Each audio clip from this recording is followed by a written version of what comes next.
My parents and grandparents died in a tragic accident, leaving me with my stepdad and my stepbrother. All of the inheritance, over $4 million worth of assets, including a house and stock portfolio, went to me. My stepdad tried to steal it all, so I made him homeless, made him lose his license, and he lost his job. Here's how it happened. Subscribe to Am I the Jerk on YouTube and hit the bell to turn on notifications. I'm a male who has recently turned 18, but these events took place before my 18th birthday. For a bit of context, my father passed away when I was younger, and my mom remarried several years later. She married a man who already had a son about the same age as me. Let me tell you, my relationship with my stepdad was not the greatest, but I did not say anything. She promised that he was a nice guy, but I was skeptical. I've always been a quiet person who avoids confrontation, so most of the time I hide how I am feeling and I let things slide when I should not. My grandparents were very wealthy as they had made smart investment decisions in their prime. They invested in the stock market and real estate. I later found out that their total assets were worth between $4 and $5 million. Not only that, but they also had a beautiful house worth about $1 million as well, not far from where we live. Our family has always been close, and when my stepdad came into our lives, he was very friendly and humble towards them, so they accepted him. He claimed to have a degree in accounting and helped them out with basic things in the beginning, so when my grandparents retired, they hired him to take care of their finances and investments as they trusted him. I did not think it was a good idea to leave him in charge of all the money, but it was not my money and I was just a kid, so I did not say anything. My stepbrother Brian and I did not get along at all. He was a spoiled kid from the day that he came to live with us. He was a bit of a bully and mean to my mom, giving me more reason to dislike him. While his dad was intelligent, he did not inherit the brains, unfortunately. He was always getting bad grades despite his dad enrolling him in classes and begging me to help him out. I found it unfair that when Brian would mess up at school, his dad would take him somewhere to make him feel better, but when I achieved something at school, I got no such treatment. This was the reason I spent more of my time at my grandparents' house. They were still very sharp in their old age and they would give me life advice on how to save money, etc. Brian only came to their house to lounge in their pool and ask for money, so he never bonded with them. My mother and I got along well, but we became less close when she got married to him. I did not agree with my stepdad on most occasions, but my mother had changed after the wedding. She was always trying to make him happy and get Brian to accept her as his mother. She kept on asking me to try and get along with my stepdad because she swore he was a good man, but all I saw was a shady guy. Even then, I knew that he would screw us over at some point. It wasn't like I didn't try. He would act like he was on my side sometimes when he would want to butter up my mom or my grandparents sometimes, but when he was not manipulating me, he ignored me. As the years passed and I became a teenager, our relationship got so strained that I ended up hating him and he bullied me subtly. He would make small jabs about how I did not have a girlfriend, etc. But when I told my mom, she said that he was just concerned about me, as if. When I was 17, my grandparents decided that they wanted to go on a trip overseas for a while. They would be gone for a few weeks, but they promised to be back soon. I wanted to go, but I still had school. My stepdad also did not go because he said he was busy with work and it was a critical time for the stock markets. My grandparents were not his only clients and he occasionally helped other companies and individuals. Brian did not go as well. So I was left behind with my two least favorite people. Brian left me alone most of the time because he had free reign without my grandparents, who have always tried to set him straight and discipline him. I kept in contact with my family for the duration of that time that they were there, but I could not always get a hold of them because of the time zone and the lack of service. Now, I do not know if it's a sixth sense or something, but I can get anxious about something and feel like something bad is going to happen, and most of the time it does. I could not get a hold of any of them for 2 days in a row, which was the longest I had gone without talking to them. I asked my stepdad about it, but he told me to stop worrying. They were just traveling and they would be home soon. It was around the days when they were supposed to be coming back, but I just kept on trying to reach them even though he thought that I was being paranoid. All the calls went to voicemail and the emails were not responded to. I called up the hotel they were staying in, but I was told that they had checked out 2 days ago. They couldn't give me any further information though because of some privacy policy or something. I knew that there was no way they were still traveling. It did not take longer than a day to fly from where they were. Later that day, while I was in class, I was called to the principal's office and my stepdad and Brian were there. there. I asked what was going on, and they informed me that a hospital had just called my stepdad. Unfortunately, due to an accident, my grandparents and my mother passed away.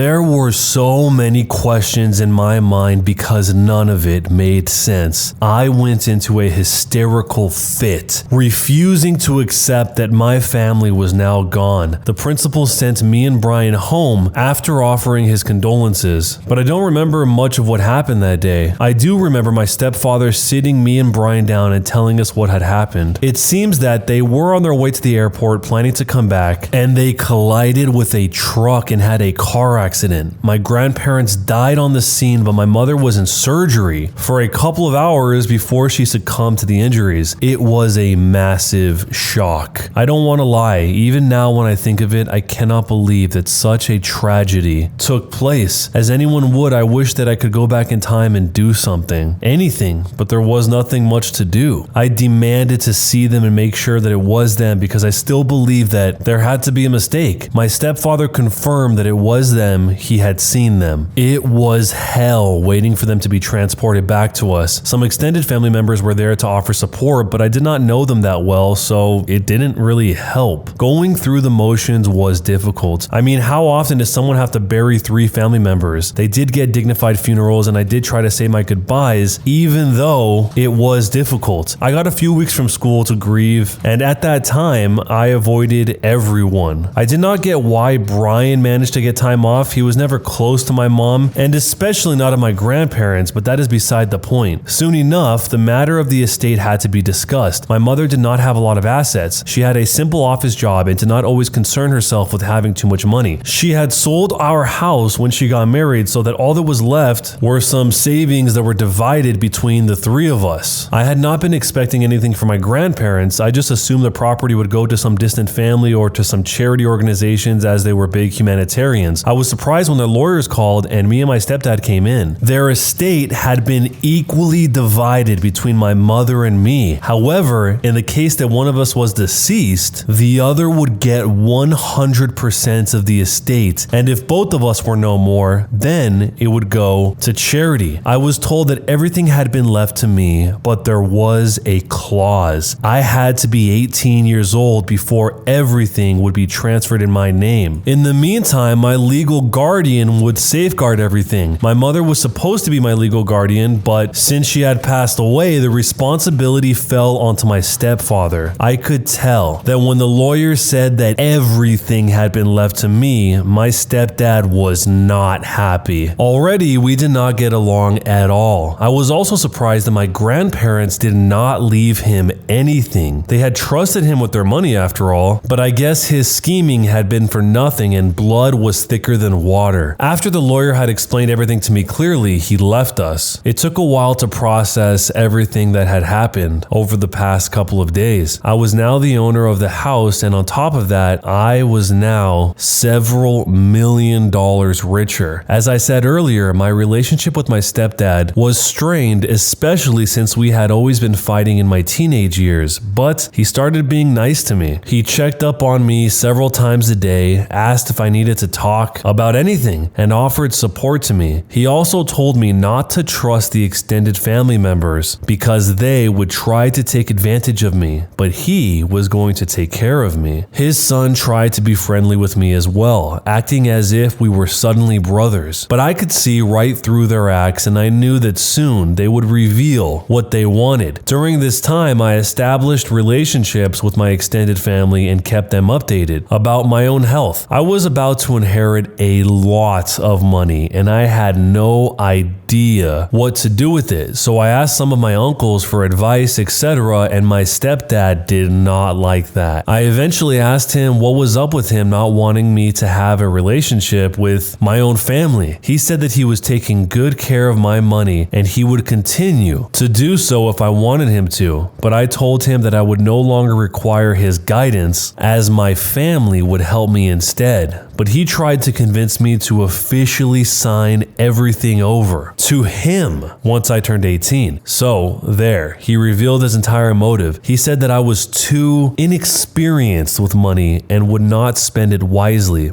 But since he knew more about money, it would be best for him to have everything in his name. How stupid did he think I was? He was the last person I would trust with my money. He even said that it would be best for me so I could focus on college once I graduated high school. As if he ever cared about my education. He had only shown support to his son, who was not bright at all in the past. I told him straight up that I was not going to sign over anything or give him any money. He then claimed that I owed him since I was living in his house, he was paying for everything that I had, and he had taken care of everything when my family had passed on. I had known in the past that he was an opportunistic man, but I never believed he would stoop so low. We had a huge argument over the whole matter. The both of them ganged up on me as usual, trying to guilt trip me and using my mother to manipulate me, but I was hard-headed and I refused to give in. But the problem was that for the next couple of months, there was nothing I could do about getting my stuff because I could not go against the clause. He had everything in his name for the time being, and he was making things difficult for me. One thing I would say about him is that he is so good at playing mind games, I began to feel guilty about how my family died. Things he said about me not being able to handle the money and wasting my grandparents' hard-earned money began to feel like they were going to come true. It was all too much for me to handle, and I did not tell anyone about it. I knew my mother's family meant well, but I barely knew them, and I feared that they would try to use me for money like my stepdad was doing. Home became a toxic environment, but I had nowhere to go. The only time I could catch a breath was when he was at work, but I tried my hardest to be brave, even though he tried everything to convince me, even going as far as to threaten me. It was after he had threatened to, quote, do something to me that I decided I could not stay with him anymore. I left home and stayed with a friend for the last few days until my birthday. I ignored his messages and calls for those days, but I found out that they were now living in my grandparents' house. He threatened to do everything he could to make sure I did not get my money, as I was supposed to. I did not know a lot about the law and what happens in the case of wills, but he had many years of experience dealing with financial matters, so I was a bit scared. But when I turned 18, I called my grandparents' lawyer, who I had informed a few days ago about what was happening with my stepdad. We began the process of transferring the estate to my name, but my stepdad made it very difficult and tried to contest the will. That was when I decided to sue him so that he could get out of the way of me getting my inheritance. I opened a case against him for threatening me to sign everything over to his name. After my parents died, his defense was that I was too young to inherit the money and that he had proof that he had been taking care of the estate. But then an investigation was done into the accounts, and it revealed that he had been stealing money from my estate and putting it into his account, which was fraud. I learned that he was only allowed to use money for necessary expenses and not squander it on expensive clothes and gadgets. Not only that, but he was also letting his son spend my money for all that time. I won the case and I got my inheritance. He also had to give me back all of the money that he stole from me. Not only that, but he also had to cover all the legal fees. The money was so much that he had to sell his house and car along with all the things that he bought with my money. I also kicked both of them out of my grandparents' house and told them to never come back again. What he did was very unethical, and his license to practice his financial services was suspended. He is going to have a disciplinary hearing very soon. So now he has no house, no job, no income, all along with his son. And I have cut off all contact with them so that I could focus on more important things. The last couple of months have been such a whirlwind, and things are only starting to settle down now. So was I the jerk for completely cutting my stepdad off after he tried to steal my multi-million-dollar inheritance, even though he was taking care of me this entire time? There was a small window of opportunity where the OP might have actually believed that the stepdad did have good intentions and did care about him being upset for losing his entire family, and that window was in between when it happened but before they went to the lawyer's office. Because the OP says that the stepdad and the stepbrother all of a sudden started being really nice to him, but that was after the lawyer told him that he had an over $5 million inheritance coming his way. And then all of a sudden the stepdad wanted to check on him every day, make sure he was okay, and say that he'll take care of him, and that the stepbrother and him are just as close as brothers. Sometimes people that are really cruel can be very kind in moments where it's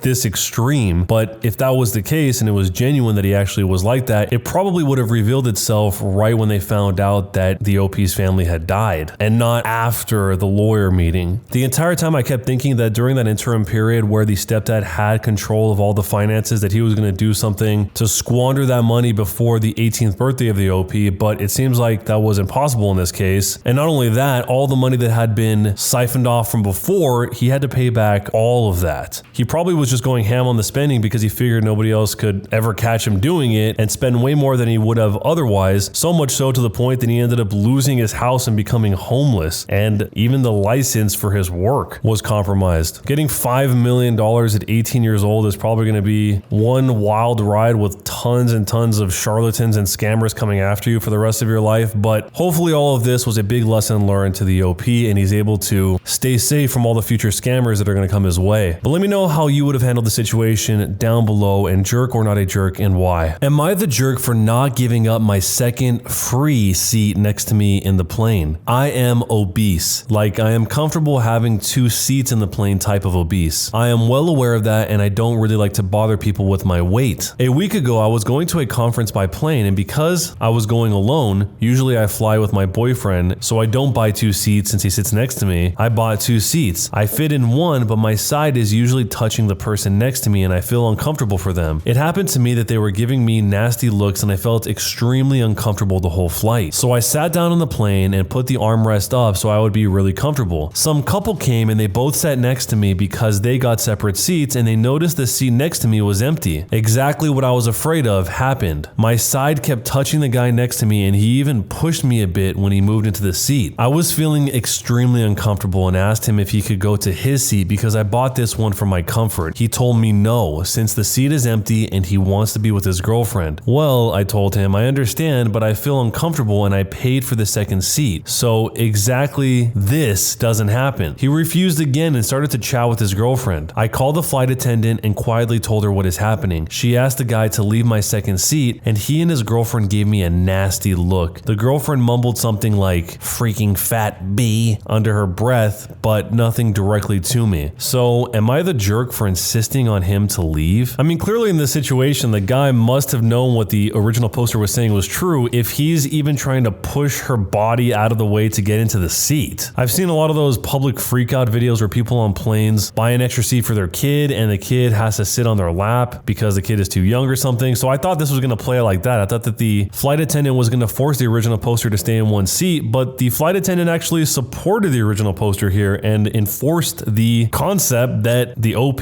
bought the seat, both of them, so therefore both of these seats are the OP's. It sounds like the boyfriend and his girlfriend were just jerks. They probably could have explained the situation nicely and maybe the OP would have heard them out, but they were rude to begin with. So let me know how you would have handled the situation if you were here, and jerk or not a jerk, and why. When you subscribe, make sure to hit the bell to turn on notifications. To finish listening to all the stories in this series, use the playlist at the top of the description. And next time you live stream, use the cream of the crop music. Search for Cream of the Stream on Spotify or whatever music platform you use for copyright-free music to use for your stream. It's free. Cream of the Stream. Either way, thanks a lot for listening. We'll see you guys next time.